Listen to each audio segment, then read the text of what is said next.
meselenin sadece ağaç meselesi olmadığını, çevre olmadığını, çevrecilik olmadığını, bunun altında siyasi ve ideolojik bir takım yaklaşımların olduğunu da gördük.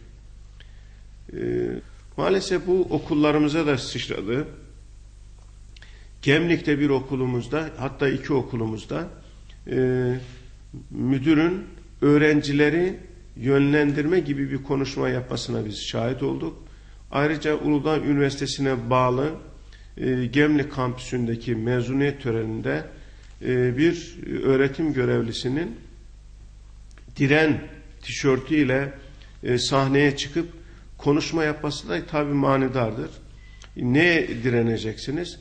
Yani orada bu ülkenin gençlerini joplayan, biber gazı sıkan polis kahraman değil, asıl kahramanlar sizlersiniz diye adeta gençleri provoka edip ortalığı karıştırma adına konuşmalar yapan maalesef öğretim görevlileri var.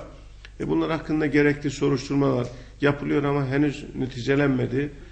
Bunun tehlikeli yönü ta liselere, bu organize örgütlenmelerin liselere kadar inmesi.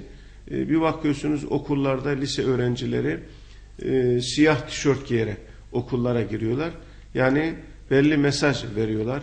Bir takım sendikalar, özellikle KESK ve Eğitimsen bu yönde organize yapıyor, gençlerimizi bu yönde yönlendiriyor.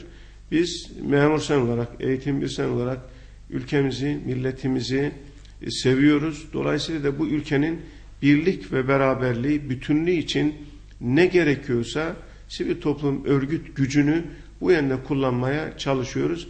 İnşallah bu karışık olaylar, bir takım provokasyonlar bu ülkede hedefine ulaşmaz.